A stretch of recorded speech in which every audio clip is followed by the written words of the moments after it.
Welcome to Aerotech. Tariffs have once again become a hot topic in economic debates, especially since Donald Trump won the U.S. election. His use of tariffs as both a negotiating tool and a fix for long-standing economic problems sparked discussions about whether tariffs could help the U.S. economy again. Inspired by 19th-century policies, Trump's economic nationalism proposes tariffs to revive industries and reduce income tax. But could this idea work in today's world? Let's explore. The theory behind tariffs is that by making imported goods more expensive, domestic goods become cheaper, thus encouraging local production. This could lead to more jobs and industry growth, while also providing the government with a new source of income. This strategy, known as import substitution industrialization, has been used by countries like India, Brazil, and China, and could potentially revive the U.S. industrial base. However, the world has changed since the U.S. last relied heavily on tariffs. Today, consumers expect cheap goods from global supply chains, and tariffs could raise prices. This would hurt consumers, as businesses would pass on the higher costs of importing goods. So, tariffs might end up acting as a hidden tax on consumers. Even so, the strategic benefits of tariffs, such as bolstering domestic industry and employment, could still outweigh the economic costs to consumers.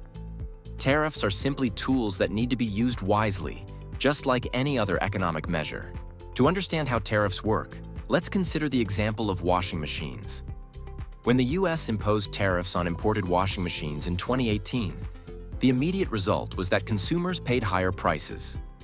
Businesses importing the machines passed the costs of the tariffs onto consumers, leading to an increase in domestic prices as well, even for dryers. In short, the tariff created an indirect tax on consumers, which amounted to $80 billion over a couple of years.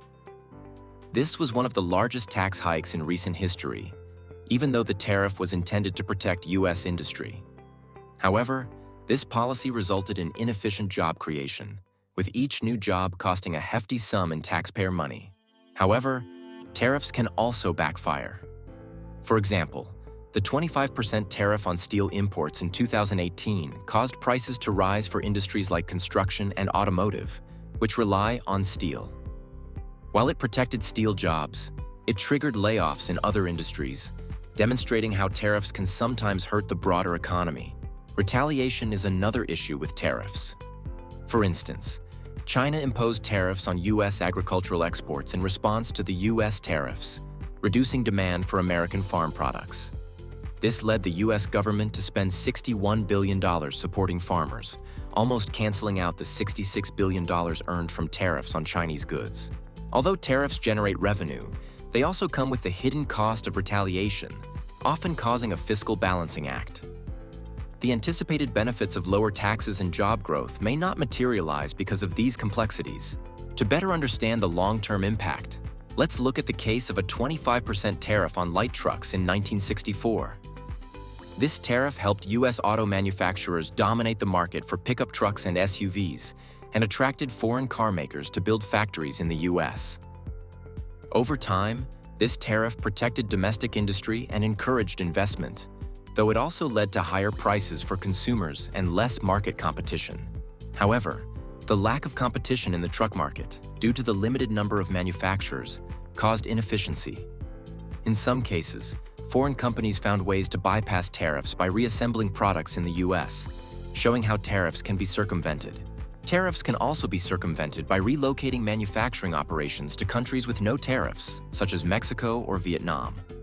This means that the hoped-for job creation in the U.S. doesn't always happen, as companies find cheaper ways to avoid tariffs. In conclusion, while tariffs can protect domestic industries and create jobs, they need to be used carefully and strategically. They should target specific sectors, avoid blanket approaches, and allow for gradual adjustment.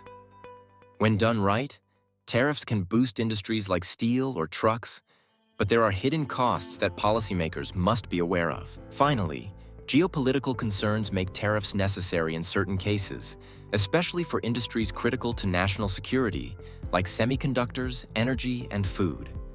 The globalized world is increasingly tense, and tariffs could play a key role in reducing vulnerabilities in strategic sectors.